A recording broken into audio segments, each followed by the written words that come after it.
Welcome to Event Experience by Bizzabo, the podcast where we bring the best and brightest event experience leaders together to share stories, tips, and lessons learned from creating some of the world's biggest events. I'm Rachel Moore, your podcast host.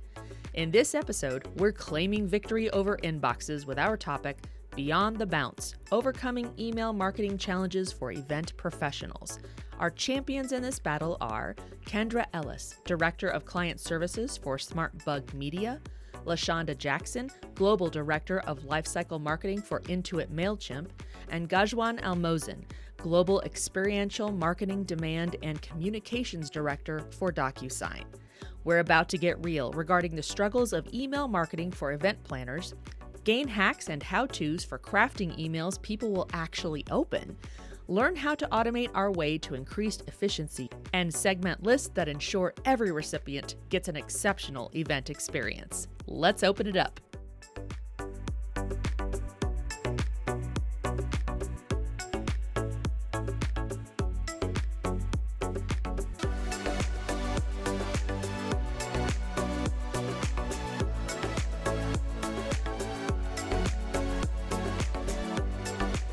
So glad you're all tuning in today. Let's go through what we're going to explore in the ecosystem of email marketing for our events. Our goal is to equip you with knowledge and practical tips that are going to help you understand the challenges we all face today in the current email marketing climate, master the art of crafting emails that can't be missed and can captivate today's diminishing attention spans, and automate effectively and authentically while analyzing email performance for leveling up with the next send that you do. We're going to talk about email client regulations and low open rates, a big pain point for literally everybody. We're also going to get into the weeds with how we can craft the email message itself, from subject line to CTA, to deliver something truly exceptional and attention-grabbing. And we're also going to dig into list segmentation and the metrics that matter for sending better emails to market your events.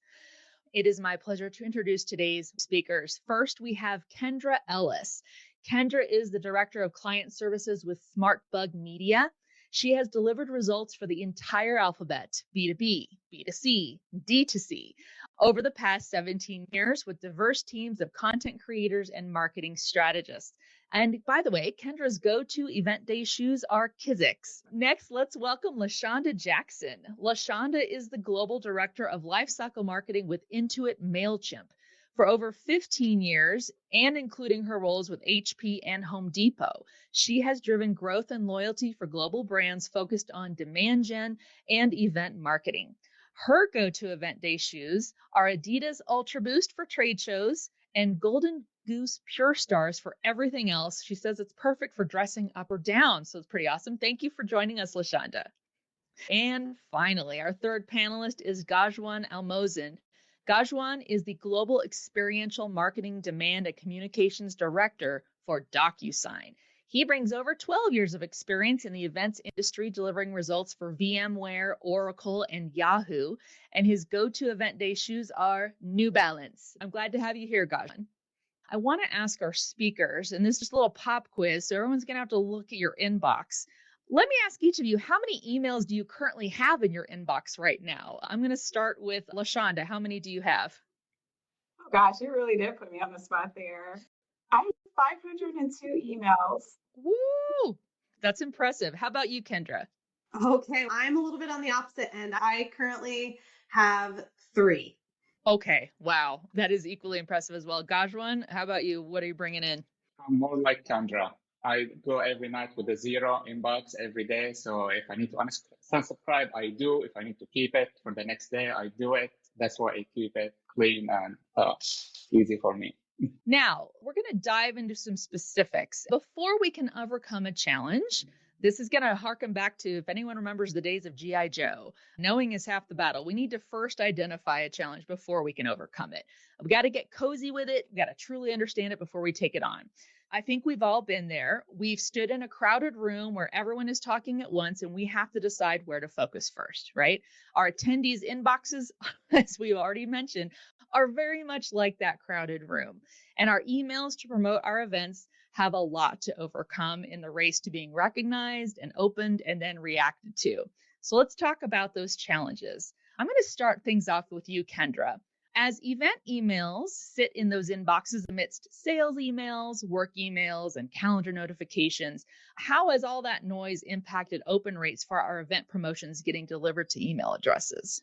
Okay, one thing I do want to address that may be unpopular opinion, but for me, I don't really look at open rates anymore. There's so many factors that play into skewing an open rate. So I really pay attention to deliverability, unsubscribe, spam, click-through rate, and all of those metrics to determine the success or improvements that could be made with my overall email campaigns. However, that being said, really what I've found to be true is that while all of these other emails certainly do affect our own engagement rates, I'll call it engagement rate instead of open rate, but affecting those engagement rates are personally my own brand's overall email strategy. How much am I inundating inboxes? What is the information or what is the messaging that I'm doing for all of my direct consumers in that email strategy on a regular basis? That to me more so affects my engagement rate for this email specifically, rather than the other brands that are playing into that person's inbox. And so what I try and do is not only look at the event marketing email strategy specifically, but also at more of a macro level to make sure that some of these other factors from perhaps maybe other parts of my brand aren't coming into play and affecting my engagement rate negatively. That's a really excellent point. And I think even if you might say that's an unpopular opinion, I think we're all trying whatever we can and what holistically looks like, what our email marketing looks like. So you certainly can look at open rates, but that's just such one small part of the equation, right? LaShanda, I'm going to take this next question to you. Email clients are setting up even ever higher barriers for marketers to even get our messages through a gauntlet of regulations. And there's been a lot that have been new even this year. Can you talk about how are those regulations impacting today's email send and whether or not our attendees even see our emails? Yeah, I would say in terms of impacting email sends, the big question is whether or not your emails are actually reaching your intended audience. And so I would say maybe 3 things on this topic.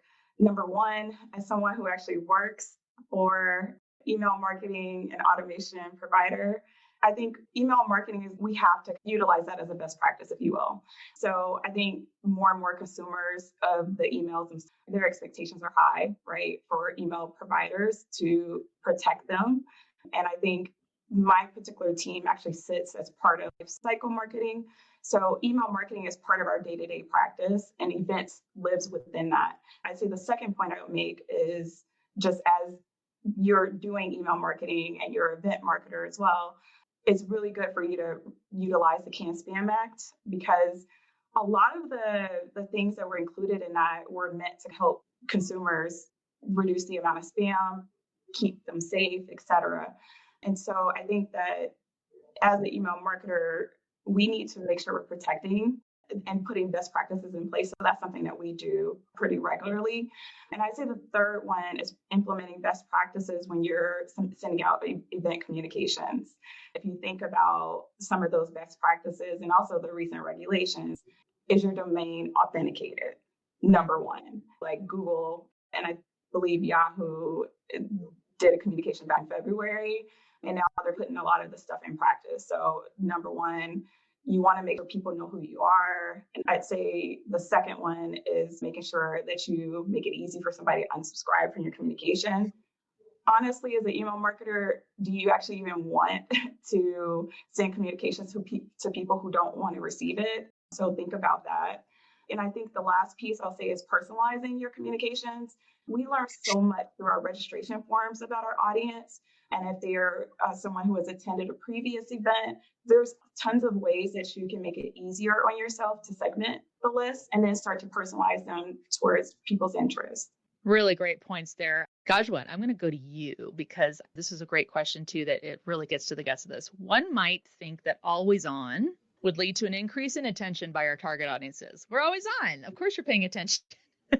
Are you finding that to be the case, or are our attendees instead, are they contending with sensory overload when it comes to email messaging? What do you think? Great question, and it's both. So if you continue to hit the audience with messaging all the time, you're going to start that audience fatigue is real and it's happening. For me, it's all about hitting the audience with the right message at the right time while balancing the story that I'm telling for event promotion. From the time we open registration for the event, then to announcing speakers and breakout sessions, then to promoting activities happening at the event, and then ending with the keynote and the featured speakers.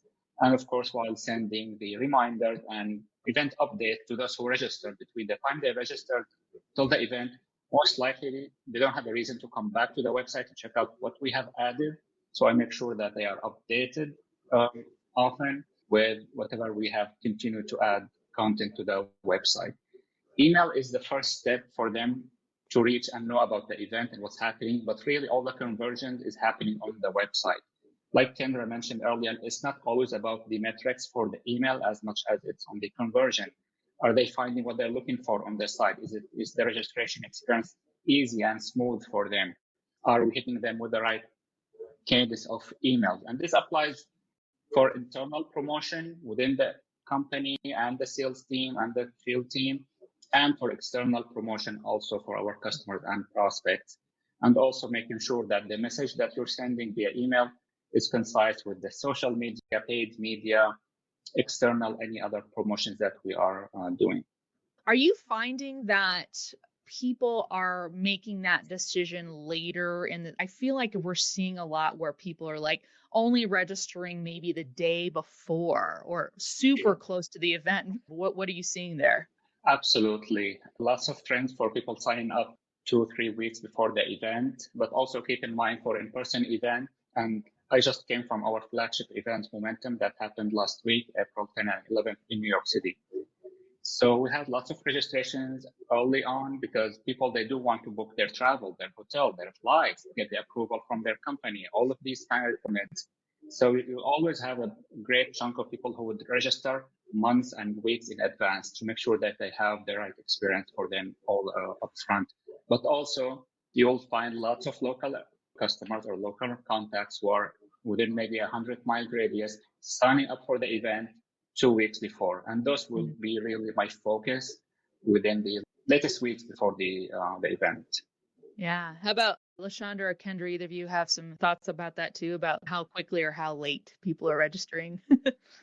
I would agree 100%. And I think you touched on it very well. The biggest difference between sometimes in-person and virtual events is that travel component, which can play a huge factor in the timing of someone signing up. What I'm seeing actually from a virtual event standpoint is that some people wait to see what their calendar is going to look like even that week to whether they can squeeze in that event or not. And then there are some individuals that we find are signing up for the event simply to get the recording because they know that they can't attend that day and that time, which is actually a really nice thing about virtual events, that you can still get that content out to those individuals to then engage further after that event. But yes, I 100% agree about the timing of things in terms of an in-person versus a virtual event getting down to the wire, unless you have a hook that can grab them to register early. Yeah, the only other thing is, and I'm not sure if everyone else is witnessing this as well, the difference between paid and free events. Mm-hmm. That's probably the only additional item that I would mention. If somebody is paying to attend and they need to take a day off, we do see early registrations, like a large drove of people. And then, like you mentioned, Ghazwan, then there's the last 2 weeks right before the event, if it hasn't sold out. Really great points. For the daunting task of writing subject lines, that very first impression of every email that we send, what can we do to catch the eye, prompt, and open? This is a tough one. I think all of us as marketers, it's really difficult sometimes to land that perfect subject line. And as much as we try, we don't always get it on the first time. And so I'll give a few tips that we utilize here. And number one would be really writing short, personalized, and descriptive subject lines. Your goal is really to garner interest, but not necessarily give everything away. So I would say get somebody's interest so that they want to click on that email and open it. And this topic comes up a lot. So I don't know if you all are uncomfortable about using emojis in your subject lines, but I would say one is fine. More than that, it starts to be overkill. So that would be something that we talk about as the best practices. Our team is how many emojis is too many. One, you're in a safe zone. I'd say my second point would be including a sense of urgency around it, because ultimately you want to drive action. And if we're doing a paid event, tickets are selling out fast. Don't lie about it if they're not, but at the end of the day, you want to make sure that people take the action you desire. And then the third one would be A/B testing your subject lines. A lot of times our team runs into this as well. We're so busy. We have a calendar full of events. You're running fast. And then you're like, wait, we got to build in time to actually test the performance of this when you're doing paid events versus free events. How are you garnering the interest and support? So I'd say would be my top 3 points. And then this is more of a shameless plug for Mailchimp. We do have a feature called Subject Line Helper because we noticed that a lot of our users were having the same challenge. It does basically look and evaluate over all of our customer base, and it gives you best practice tips on writing better subject lines. And so that's something that may be helpful to you. Really good advice. Kendra or Ghazwan, I didn't know if either of you have any extra advice to pile on about subject lines. The one thing that I was going to say, she mentioned, and I won't steal Mailchimp's thunder, but I do have a subject line tester that I use for every single email I write, just to get even an outsider's perspective, not in the box so much. You can get it as an event marketer, you can get so focused on your goal and your task at hand that you're inside the box. And a subject line tester, for example, can really help from an unbiased perspective, saying, you're not making the mark with this one, try again. Also agree, and also add to that, at this time, day and age, just personalizing by the first name is not current anymore. We have to be different. We have to be smart. We have to be fun, and consider that people are viewing their emails on mobile as well. So it has to be quick and grab the attention, and choosing the right emoji versus just the smiley face. Lots of options right there. Whatever email subject line I test with to promote the event internally to our sales team, and I see that work, I kind of tweak it to use it for the external promotion as well. Sometimes ChatGPT helps me with generating some subject line, and then I tweak them as well as I see fit. But you always have to remember, just at the end of the day, it has to capture their attention. And then we are at the time where they're having tons of emails in their inboxes. So you have to stand up as much as possible. And sometimes I use the tactics where we do the false forward thing when you have the FWD at the beginning of the email. So that grabs lots of attention usually and lots of conversions as well. We're going to get to another portion of the email, and that is the CTA, the holy grail of each email, since it's, and I didn't mean that to rhyme, but it did, since it's the pathway for our attendee to register and begin engaging more directly with the event at every stage. What are some examples of CTAs we can either steer clear of or totally try? I wouldn't say necessarily bad, but I would just say it's plain or ordinary, just register now or join us. We've been using this for God knows how long. It's time to pop it a little bit. So for example, it's a free event. Make sure that you call that out. Join us for this free event. Claim your complimentary pass. Or for example, if you have the early bird pricing, register now and save $200, or register now in under 1 minute. Enticing them to do what's going on, when they try to convert on your page, that registration is easy. Registration is going to take less than 1 minute. We'd love to join at New York City, or we'd love to join at this webinar, be part of this gathering or that event, or whatever we are really promoting. That usually cuts it for me when I'm promoting the in-person events and for digital events as well. Just make it more fun and more exciting. Excellent. And then I think we alluded to this a little bit, but I think you have some takeaways you could share with us from your recent promotions of Reese Witherspoon at your flagship event, Momentum. Can you tell us more about how did you promote an A-list celebrity from planning to executing that? Definitely not your average promotion. Promoting Reese Witherspoon, you can imagine all the time that it takes to get everything approved. First of all, creating all the marketing materials, approving all of that with the creative artist agency, then legal team, then Reese's publicist, then Reese's agent, then it trickles down to Reese herself to give her final blessing on that. Keeping in mind that I'm running against some time limits here that we're going to promote the speakers and making sure that we drive registrations while waiting for all these approvals to come in. However, when we got those approvals, I'll make sure that we are really leveraging reach in any way and form possible, from email to web to search, to paid media to internal promotion. All of these kind of help to drive registration, because really this is what's going to drive this is the icing on the cake, where people are excited to join this event in person and be part of this experience, and they will get to see Reese in person speak about how she uses agreements in her everyday life and leverage DocuSign, of course, in her everyday business life. So definitely I had to tweak some of the timeline for the promotions, where I adjusted the send date or the content of the emails, making sure that she's up front and center in the email, she's in the subject line, she's in the follow-up emails, in the reg confirmation emails, you name it, we have done it to make sure that people are fully aware that she was part of the in-person event and the online event as well. Excellent. And obviously it'd be nice if we had a Reese Witherspoon or A-list celebrity to like promote an event, because like easy draw. But something you alluded to there segues beautifully into next question for Kendra. Let's talk about the actual structure of emails. We all use tools that lets us drag and drop or customize templates, but are there some more winning ideas and tactics that can help us win the full attention and action of our email recipients when it comes to the structure of the email? Sure. And yes, as a person that started their career with a design background, I'm obviously going to be slightly biased to beautifully designed emails, but that's not always what you need. Sometimes, depending on your list segmentation and who you're speaking to on the other end of that receiving email, really dictates what the email is going to look like and how it's going to function. What I mean by that is the very big difference between a one-to-many beautifully designed email and more of a one-to-one appearing. So it's more like plain text. But even when you break down even a one-to-one plain text email, there's certain design elements that you do want to adhere to. And these would be similar things like, don't use all caps. No one wants to be yelled at when they're receiving an email, regardless of whether it's in a beautifully designed newsletter or a one-to-one email. So there is certainly some rules of engagement in terms as it relates to design elements, but I think that we can all understand that all caps in an email is probably not a good idea.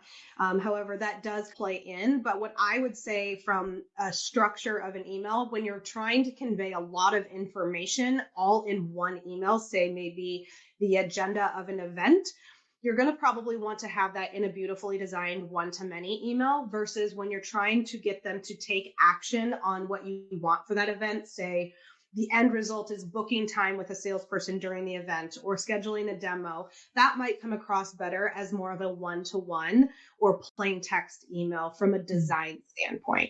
Super interesting. I always think about the one where I try to scroll down and it says to see the full message, like it truncates it. So I have to go actually click to see the whole thing. And sometimes a lot of us have a lot of information we're trying to pack into that email, and it's hard to avoid that. But pay attention to what do you need to get out of that person, right? And craft that email accordingly. Before we segue into the next part, I wanted to ask for any of you want to answer this, how about list segmentation? Where does that come into play here? Are we missing the boat on how much we can personalize each email touch point to those specific subsets of our audiences? I would say if you're segmenting the same way year over year or event over year, then yes, you are missing on the boat. You have to continue to test with your segmentations. If this year segmenting by line of business worked for me, it might not work the next time. So maybe try segmenting by your industry, your vertical, by job titles, depend on the event and the content that you are offering. Always feel free to test and see what works better and how this affects the conversion for the audience as well. Any other, Kendra or LaShanda, anything more about segmentation? I was just going to add, I know we're in the tech industry, so we have 3 different types of people that we are promoting events to. So we have prospective clients, we have customers, which are the users of our product. And we also have partners, which is also a form of customers, but they also are doing it on behalf of the client. And so A lot of times, I think the registration form, depending on the types of questions that you're asking, Ghazwan made a really good point. You may not want to have an exhaustive registration form, but I just think it's a gold mine for looking and seeing how people, some of the commentary that you can start to segment audience, or is it a repeat user? Kendra, anything there too about segmenting? Yeah, number one, LaShanda already touched on it, but I think that sometimes we forget that our current clients are our clients. And so we shouldn't just be thinking about our prospective clients. We need to be catering to, in our events, our current clients also. We want to keep them loyal and retention. And that's really the easiest ones that we can. So for a quick example, if you're segmenting by prospects and segmenting by clients, maybe the CTA would be meet to demo versus meet with a specialist to help you in any of the problems that you're currently having if you're, say, a software provider. I think that's a great hook in terms of meeting with someone, an expert at your brand, to then further that loyalty and that retention and really drive the difference between your current clients and your prospective clients. We'll be right back with more event experience after the break. Hey event enthusiasts, are you hungry for the latest event trends and insights? Pop open your laptop, pull up your favorite browser, and head to bizzabo.com/blog. That's bizzabo.com/blog for fresh perspectives and expert takes on what's shaping the world of events. Plus, subscribe to get blog updates sent to your inbox every 2 weeks and never miss an article. Do more that matters with Bizzabo.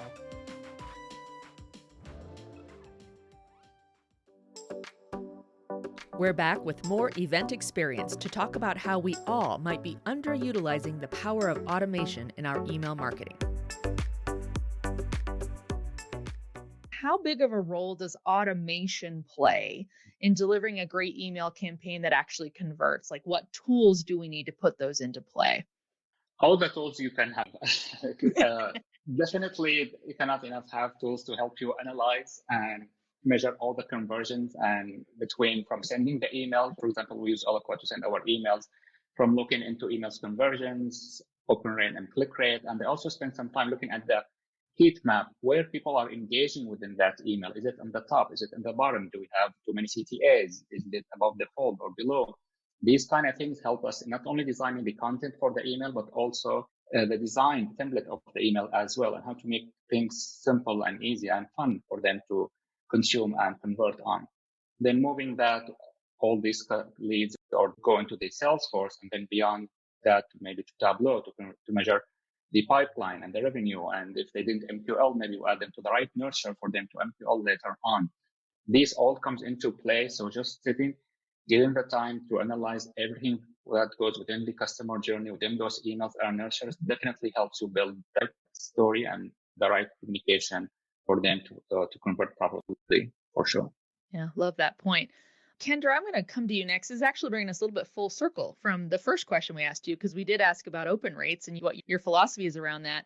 But when we come to reporting on how our emails did, we are looking at average open rates. We're looking at CTRs after the event has wrapped.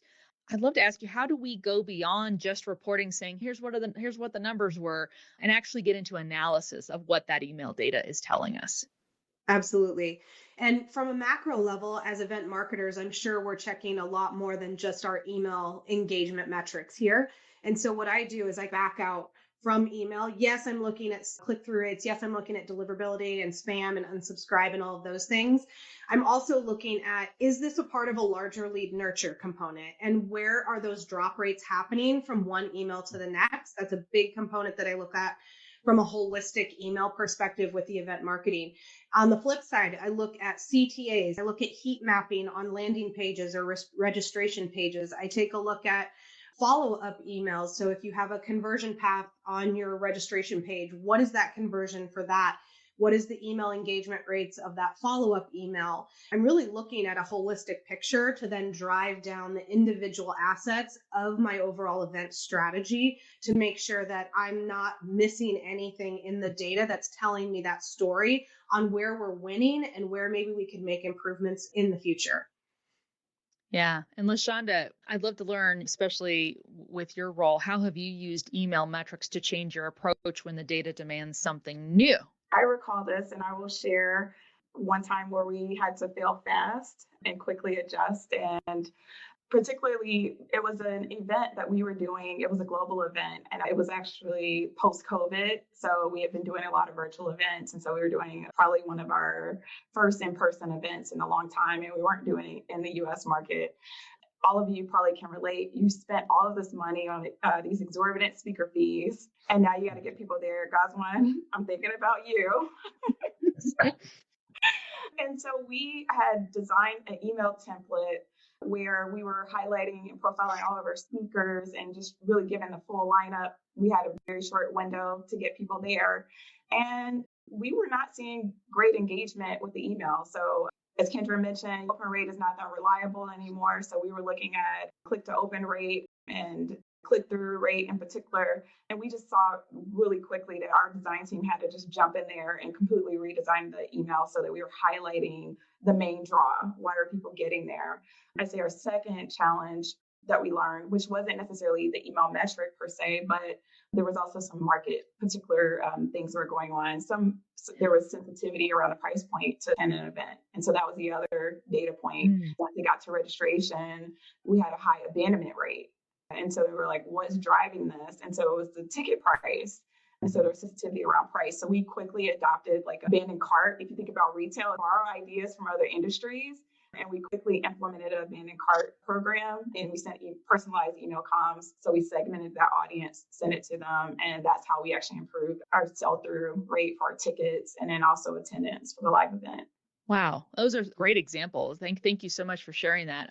Before we move on to Ghazwan, I did want to come back to you on metrics as we were talking about how we're using those going forward. So I'd love to hear your thoughts on that. Absolutely. I just want to also echo what LaShanda mentioned about the incomplete registrations or the abandoned carts. You can do a lot with those folks. You have to give them something like a push to excite them to continue with their registration. If it's a paid event, maybe offer them an extra discount. If it's something like holding them back from registering for that event, just don't be afraid to dig deeper into what's holding them from completing their registration. Maybe the registration experience itself will be simplified. And often when we work with the creative team to design our creative assets for the email, we don't think about explaining to them why we're asking for it this way or why we want to design the email banner that way. Why should the CTA should look like this or on this high or this low? These kind of small details make a lot of difference in converting audiences to events as well. Beyond just email metrics, like we have all just touched on, there is also the metrics about the web page itself, where people are coming from, how much time they are spending on the page, the bounce rate, the conversion.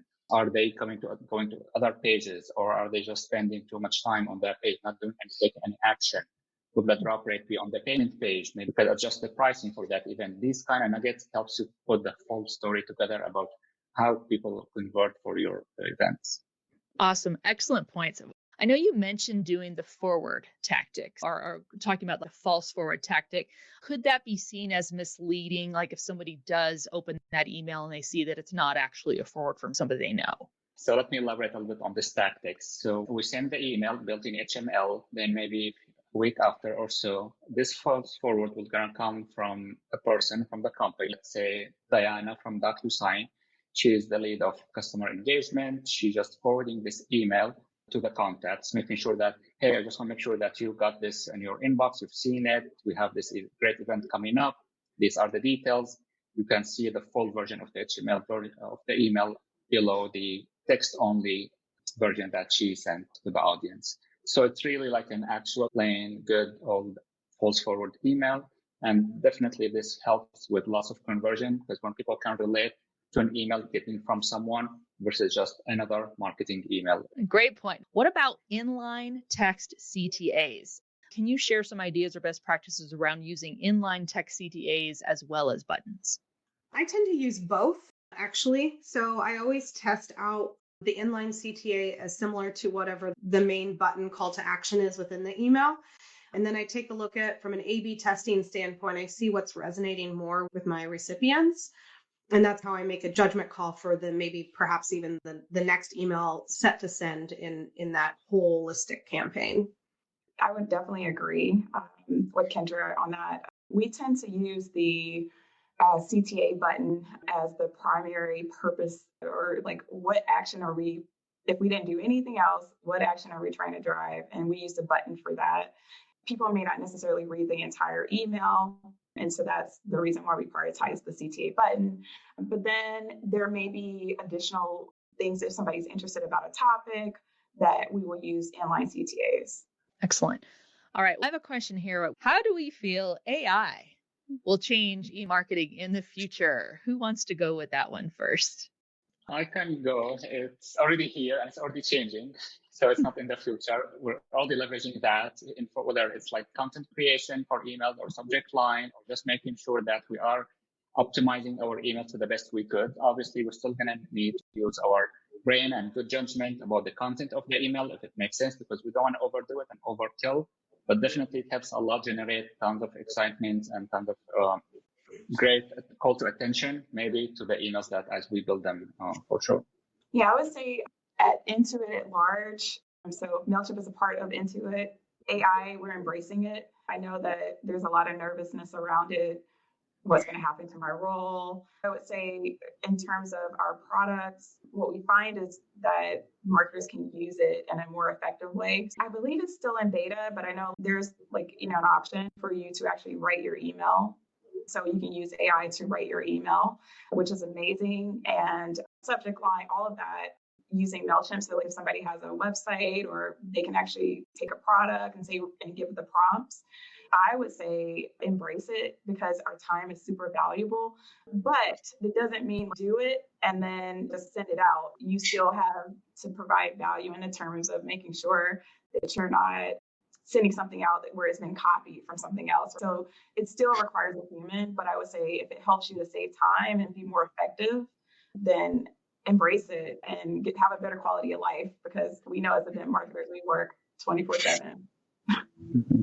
Very true. Yes, I would fully agree with that. And from my standpoint, I think that using AI to enhance what you as event marketers or marketers in general, really, use it to enhance your work, not to do your work, from my perspective anyway. Absolutely. Great tips all around. Any tips or advice for email marketing when it comes to higher ed? While they're not necessarily B2C in the traditional sense, email marketing to students and potential students for colleges or universities plays a huge role in their engagement and event registrations. Didn't know if anyone here on our panel, any advice for that particular question? I wouldn't necessarily say that I spend a lot of time marketing for higher ed, but I do think that there are some of the best practices that you still can take. If you think about if you're trying to boost admissions, perhaps you're also getting your alumni to provide more donations. There's a number of use cases, but I would say that in terms of a lot of the things that we're covering today, I think there's still best practices that you can employ in terms of making sure that your emails are reaching the intended audience, making sure that you're segmenting your list, doing A/B testing, just to make sure, that to send the email that is actually performing, that type of thing. I do think that a lot of this is very transferable to your practice. One quick thing I would add to that, definitely don't be afraid to make your email educational, in a sense that, for example, DocuSign University courses, it's part of Momentum event that we run.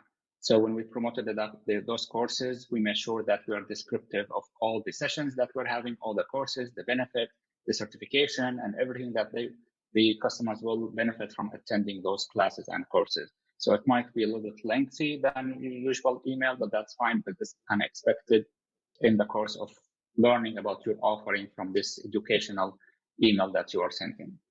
Mm-hmm. And just to add to that, as someone who has spent some time strategizing for higher education clients, hitting on the primary pain points of students today, whether they be trad students or graduate level students, it's really hitting on those pain points in terms of how am I going to pay for this? What is the outcome that I'm going to get after achieving this type of education, whether it be trad again or grad school? A lot of times I see the highest engagement when you're focused on those specific pain points. How am I going to pay for it? What's going to happen after it? How does your program help me along the way? So while I'm in the program, what does that look like? People just really want to have a very clear picture. Education, especially higher education, is very expensive. And with these new FAFSA changes that are happening, a lot of students or prospective students don't know what they're going to encompass when they go to apply, when they go to enroll. And so that decision has become even more important to them in making it the right decision for them. So alleviating any question on their end is going to help you take them across the finish line to application. Wow, great advice. Thank you all for addressing that. Can you speak to additional best practices specifically to helping on subscribe rates? But one last best practice that you would offer each one, LaShanda, I'll let you go first. Oh, wow. I have unsubscribe on my mind. So I would say just to really focus on personalizing your communications. We talked about segmentation. If there is any data that you've collected from your audience, personalizing your communications, as Ghazwan mentioned, more than just their first name. There's something they were interested in. We're people, and we forget that sometimes. And so that human element of personalizing it for them, I think would be very helpful. Yes. And just to expand, right person, right time, right message, definitely. I'm going to go up and go to more of a macro level with my best practice. Your other marketers, your sales team, your customer support team, you all have to band together on your CRM, your data quality. And it doesn't matter if you're segmenting your list, if your data quality isn't there, you're not going to get those engagement rates because you're not even going to get through the front door. So really work together as one cohesive team to make sure that your data quality in your CRM database is reliable, because all of that is going to affect your engagement rates, your data-driven story, how you make decisions in future campaigns. And so my one best practice tip is work together to make sure that your data quality is there. Great. Ghazwan, bring us home with yours. Absolutely agree with both Kendra and LaShanda. I would add, if content is king, data is the queen. Helps you all the time tell the story, identify what's happening in the engagement and promotions in general, how people are reacting, all these messages that you are sending them on all these channels. And I also want to mention there is this Guru conference event that happens yearly, like a 2-day event where it's filled with amazing tips for email marketing. Make sure that I attend that every year. It has lots of cutting edge tips and successes and success stories for email marketing. And so definitely make sure that you join that event as well.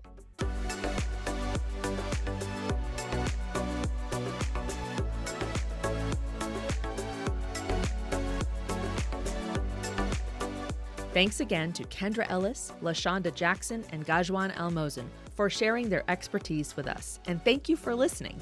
If you're enjoying the show, we'd love to hear it. Connect with us on social and subscribe, rate, and review us wherever you're listening.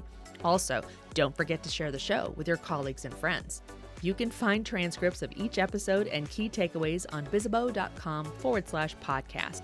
You can also watch the webinar of this topic on demand and download Bizzabo's Event Professionals Email Marketing Playbook from bizzabo.com. On behalf of the team, thank you. We'll gather again soon for a new episode of Event Experience.